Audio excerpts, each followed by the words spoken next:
곽수종의 뉴스 정면 승부. 곽수종의 뉴스 정면 승부.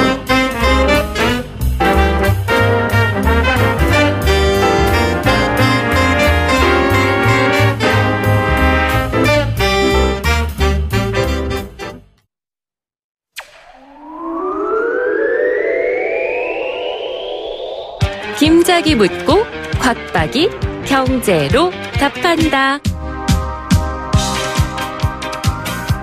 네, 김 작가입니다. 오늘 제가 무디스가 중국 국가 신용등급 평가를 한 단계 강등했다는 뉴스를 봤는데요. 네, 무디스의 이 국가 신용등급 평가가 왜 중요한 건지 궁금하고요. 국가 신용등급 평가라는 게 어떤 의미를 갖는 건지 궁금합니다. 네. 먼저 아까 우리가 밖에서 잠깐 이야기했다시피 무디스라고 하는 건 사람 이름이에요. 존 무디스라고 해서 1909년도에 이 신용평가 회사를 세웠죠. 왜냐하면 이제 주식시장이 많이 거래가 되다 보니까 주식 거래를 하고 있는 회사들의 신용도가 얼마나 되는지를 알고 싶어서 회사를 세웠답니다. 그래서 이제 무디스라고 하는 신용평가사가 있고요. 그다음에 세계적으로 알려진 신용평가사가 S&P, 그다음에 피치라고 하는 회사가 있어요. 근데 무디스는 모두 21개 등급으로 이제 신용평가를 합니다. 가장 국가의 신용이 좋다라고 할 때가 AAA, 그 밑에 있는 등급이 AA1, 그 다음에 AA2, AA3, 그리고 중국이 방금 받았다고 하는 AA1이에요. 우리나라는 AA2예요. 그러니까 우리나라보다 무려 2단계나 아래로 지금 떨어진 상태죠. 중국이 신용평가를 무디스로부터 이렇게 낮게 받았다. 원래 가지고 있던 AA3에서 A1으로 떨어졌다라고 한다는 의미는 중국 내에 지금 경제성장은 6.9%에서 상당히 건조한 경제성장을 보이고 있지만 중국의 기업 부채 규모가 상당히 급속하게 빠르게 증가하고 있다. 한국 같은 경우는 GDP 대비 한 95% 정도 되는데 중국 같은 경우에는 100%가 넘어가고 있기 때문에 부실화 가능성이 크다. 그러면 이런 평가를 하면서 무엇을 얻고자 하느냐. 많은 투자가들 중에서 중국에 투자하려고 대기하고 있는 자금들이 있지 않겠어요? 그러면 그런 대기 자금들이 중국의 신용평가가 떨어지게 되면 그만큼 신뢰도가 떨어진다는 말이 되고 경제가 불안하다는 의미가 되니까 돈을 가지고 투자하기를 주저하겠죠. 투자를 한다 그래도 옛날에 받던 이자보다도 더 많은 이자율을 달라고 하지 않겠어요? 그런 의미에서 투자의 판단의 근거가 된다는 측면에서 신용평가는 중요하다 할 수 있겠고요. 두 번째는 경기 예측을 할 수 있는 거죠. 그만큼 신용이 떨어졌다는 것은 경제의 성장이 둔화될 가능성이 높다라고 보고 있기 때문에 국제적 평가에서 이렇게 평가를 받았다고 하는 것은 중국 경제가 향후 지속 가능한 성장을 보이기는 어려워질 수가 있다라는 경고를 보이고 있다. 이렇게 이해하면 될 것 같습니다. 네, 감사합니다.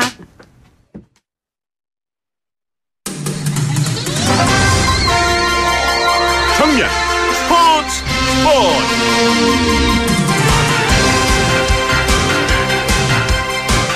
네, 오늘 하루 동안 있었던 스포츠 소식 정리해드리겠습니다. 중앙일보 박민 기자입니다. 안녕하세요.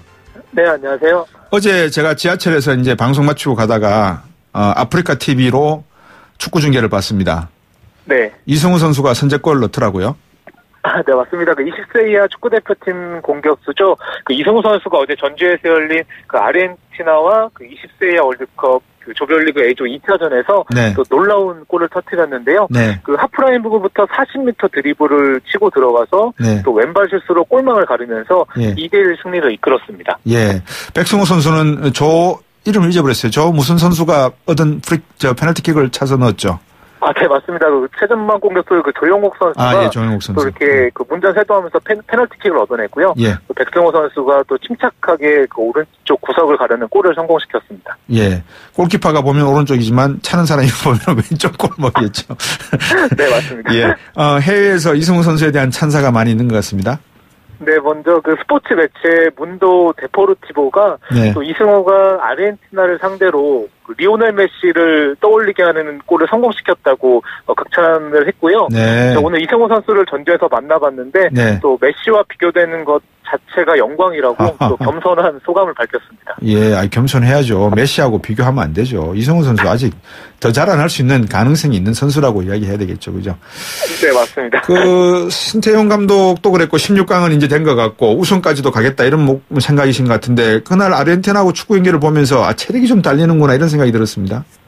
네, 정확히 지적을 하셨는데요. 사실 스코어는 우리가 2대1로 이겼지만 또 후반에는 또 체력적인 문제에서는 좀 문제점을 나타냈고요. 네. 그래서 신태용 감독도 그 우리나라가 이제 금요일에 잉글랜드와 3차전을 하는데요. 네. 팀을 로테이션을 돌려서 또 체력을 비축해서 또 16강을 대비를 하는데, 물론 그 잉글랜드전에서 그 승리를 거둬서 또 조 1위로 올라가겠다, 또 이런 각오도 함께 밝혔습니다. 잉글랜드전에서는 백승호 선수하고 이승우 선수를 빼겠다는 거 아니겠습니까?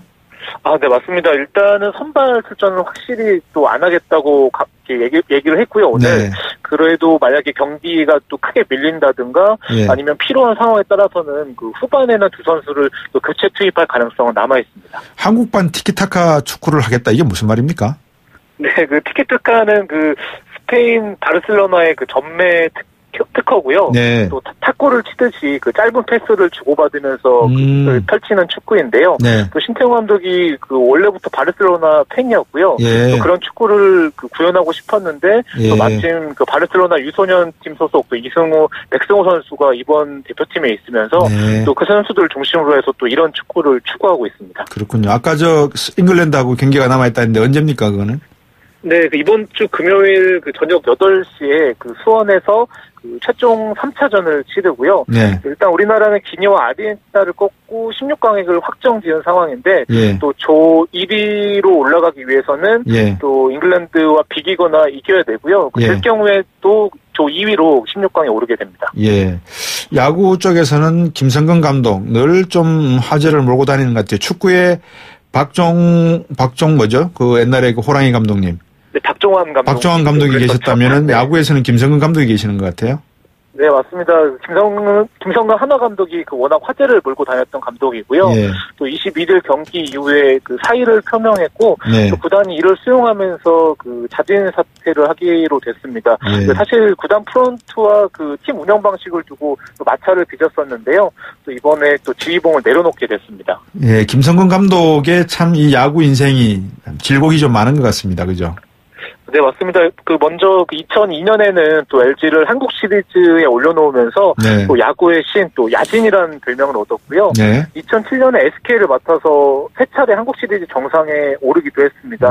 하지만 2014년에는 하나를 맡아서 선수 혹사 논란에 휩싸이기도 했고요. 또 그 구단과 갈등을 빚은 끝에 또 이렇게 물러나게 됐습니다.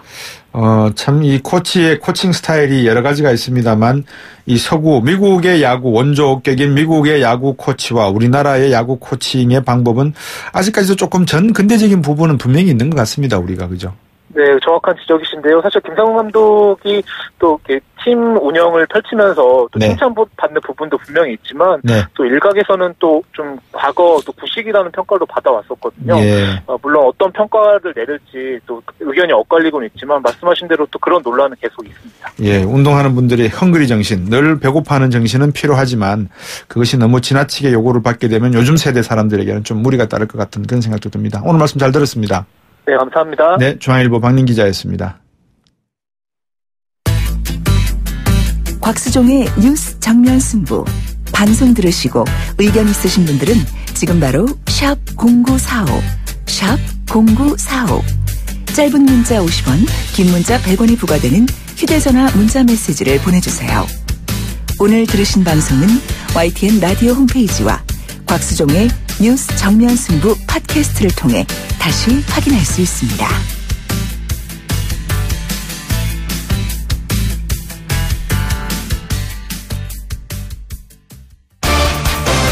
정면 승부, 팩트 진검 승부, 트루맨. 네, 팩트 체크해보는 시간입니다. 트루맨 시간이고요. 오늘 주제는 인사청문회로 잡았습니다. 앞서서 이 강효상 의원 청문회 중에 바쁘신데도 나오셔서 인터뷰를 해주셨습니다만 강효상 의원과 함께 이낙연 국무총리 후보자 청문회 내용을 잠깐 짚어봤습니다. 계속해서 어떤 얘기 나왔는지 어떤 부분이 인상이 깊은지 또 야당 의원들 그러니까 뭐 더불어민주당 생각하시면 안 됩니다. 이제는 자유한국당, 바른정당, 국민의당 이 야당 의원들이 이른바 문자폭탄 자신에게 지금 쏟아지고 있다면서 유감도 표명했고요. 여러 가지 이야기 나오는 거를 한번 들어보는데 앞서서 청문회에서 나온 여러 가지 발언 먼저 한번 들어보시겠습니다.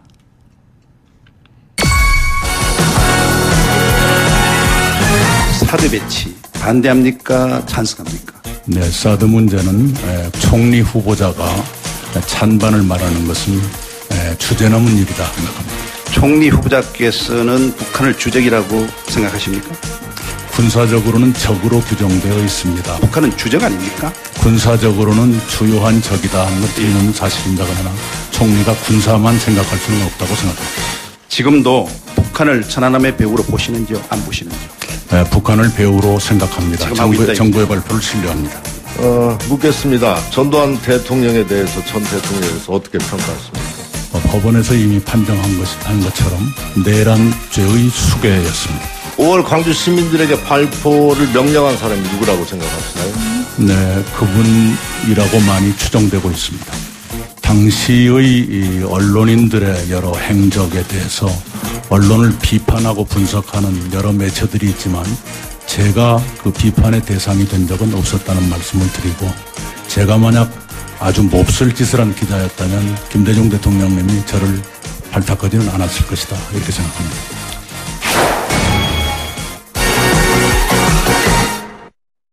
네, 늘 나오는 얘기다라고 볼 수도 있겠지만, 상당히 이번에는 야당에서, 이 이데올로기적인 질문을 갖다가 좀 많이 던졌던 것 같습니다. 청문회에서 또 북한 주정론이 등장을 했는데요. 소개 먼저 해드리겠습니다. 두 분 함께 하시는 분 나와 계십니다. 늘 그렇습니다만 날카롭게 하지만 목소리는 차분하게 말씀하시는, 팟캐스트에서는 또 스타죠, 이분이. 시사인의 고지열 기자 나오셨습니다. 안녕하십니까? 네, 안녕하십니까? 예. 팩트체크 전문 미디어죠. 뉴스톱의 김준일 대표도 나오셨습니다. 안녕하십니까? 예, 안녕하세요. 자, 이제 질문을 한번 드려볼 건데 주정론 어떻게 들으셨습니까? 방금 멘트에 대해서. 우리 고지열 기자부터. 네, 일단 이낙연 국무총리 후보자가 네. 문재인 대통령의 코드에 맞춰 갔다라고 봤고요. 예. 그리고 이제 이 문재인 대통령의 그 주정론에 대한 입장이 분명 군사적으로는 적이지만 그렇지만 우리가 북한을 대할 때 군사적으로만 대할 수 없다. 뭐 통일의 관점 또 외교 안보의 관점 여러 가지 측면에서 돼야 되기 때문에 대통령이 이 주적이라고 말하는 것은 부적절하다. 그리고 실제로 이렇게 주적이라고 규정되어 있지는 않고요. 이제 그런데 그 부분을 같이 코드를 맞춰서 얘기한 것으로 봤습니다. 예, 우리 고지열 기자가 보시기에는 이거는 추적을 문재인 대통령의 코드를 맞췄다고 말씀하시는데 김준일 대표는 어떻게 들으셨습니까? 예, 일단 무난하게 답변을 했고요. 가장 이제 잡음이 안 나는 정도로 답변한 것 같은데 일단 저는 이 질문 자체가 팩트가 틀렸거든요. 북한이 주적이냐라고 하면은 일단 주적이란 표현이 쓰이지가 않습니다. 더 이상. 95년부터 2000년까지 쓰이다가 더 이상 이제 심각한 위협이라는 표현으로 대체가 됐다가 이제 적이라는 표현이 쓰였는데 주적은 아니고 적인데 그것도 이제 북한 정권이 적이라는 거거든요. 북한이 아니라 이제 북한 주민들하고 또 분리를 했고 전제 조건은 그 도발을 하고 대량 살상 무기를 만들고 이런 것들이 적이라는 표현이기 때문에 이게 약간 이데올로기를 검증하는 이런 측면이 있는데 좀 시대착오적인 질문이 아닌가 개인적으로는 이렇게 보고 있습니다. 어쨌든 팩트는 좀 틀린 부분이 있는 것 같습니다. 질문 자체에. 고지열 기자님. 네. 방금 우리 김준일 대표께서 말씀하셨지만 이런 질문이 들어오면 그러면 이낙연 후보자께서 말씀하셨던 대로 1995년부터 2000년까지는 그 개념이 쓰였지만 이후로 개념이 바뀌어서 지금은 적이라는 표현을 쓰는데 그 적이라고 하는 것은 군사적 의미에서 우리의 통일 정신을 반대하는 세력에 대한 정의를 말하는 것이고 다양한 북한 주민들에 대한 우리의 선량적인 정책은 다른 의미를 가지며 옳다라고 봅니다. 이게 소신이 돼야 되지 않을까요? 그렇죠. 대선 후보 토론에서도 이제 주정론이 논의가 되면서 대체적으로는 이제 팩트체크에서 그런 선에서 정리가 되었고 그리고 사실 우리 헌법이 규정하는 이렇게 영토의 범위나 그게 한반도와 그 부속 도서입니다. 그러니까 북한까지 다 포함되기 때문에 그 안에서 주적이 존재한다라는 그 논리 자체가 성립이 안 되는 거죠. 예, 만약에 제가 이낙연 후보자처럼 제가 만약에 그 자리에 있다 그러면요. 저는 방금 제가 말씀드렸던 것처럼 말씀을 드리고 저는 개인적으로 주적을 일본도 주적이 될 수 있고 중국도 제 주적이 될 수 있다라고 봅니다. 미세먼지를 저렇게 흔들리는 중국과 우리를 알게 모르게 죽여가는 중국은 주적입니다. 이러면 또 난리가 나겠죠. 가뜩이나 지금 긴장되어 있는 중국에. 자, 이 두 번째는 국민의당 김광수 의원이 지적했죠. 전두환 찬양 기사.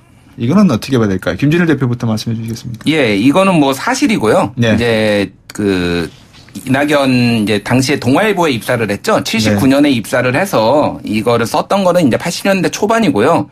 그래서 이제 이게 사실은 이게 이번 청문회 처음 논란이 된 게 아니라 예전 전남지사 경선 당내 경선이 있었거든요. 더불어민주당. 당시 이제 새천년 민주당이었나요? 그러니까 그 경선 당시에 이미 이게 논란이 됐었습니다. 그래서 후보들끼리 당시에 지금은 국민의당에 간 이제 주승용 후보가 예비 후보가 이제 공격을 했습니다. 이런 것에 대해서. 그런데 거기에 대해서 이제 해명을 했고요. 그래서 이제 뭐 어떻게 해명이 되었습니까? 당시에 이제 이런 표현을 쓴 거는 사실이지만은 햇병아리 기자였다. 그래서 그런 것들에 대해서 그리고 이제 직접적으로 찬양을 하기보다는 이제 당지 민정당이죠. 여당이었던 민정당 관계자의 말을 빌어서 쓴 것이어서 그렇게 찬양을 한 것은 아니다. 이런 식으로 해명을 했습니다. 그래서 뭐 당시 표현은 이제 뭐 이 나라의 위대한 영도자이신 총재 이제 전두환 전 대통령을 말하죠. 아니면 민족의 뿌리 전 대통령 선영 참배 뭐 이런 표현들이 실제 있는 건 사실이고요.